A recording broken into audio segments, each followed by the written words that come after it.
Hey, what is up guys, I'm KBHD here, and one of the hardest things for me to do is not immediately share my experience with a new piece of tech.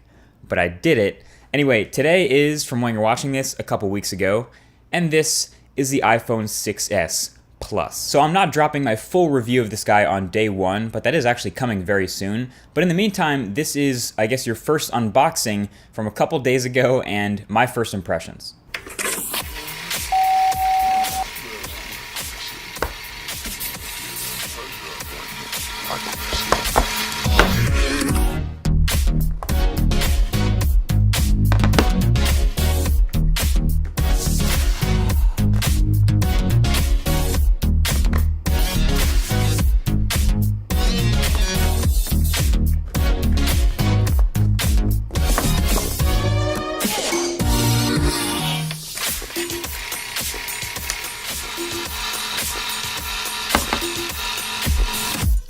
So at the end of the day, there are three main differences you need to know about between this iPhone 6s and 6s Plus versus last year's iPhone 6 and 6 Plus. And that's the new camera, new specs, and the new display. The new camera is simple enough. New 12 megapixel shooter, now capable of crispier photos and 4K video, which I of course enabled first thing when I got it. And with the iPhone 6s Plus, you also get optical image stabilization, which should help with overall crispiness, video, and low light shooting a lot. My initial impressions of this camera are, wow, this thing is fast, and the photos it takes look very natural, very true to life, often with very warm tones. Not only will I cover this whole camera in depth in the full review, but once we get the new Nexus, I think we're due for a best smartphone cameras shootout, and this one seems like it'll be right up there with the best.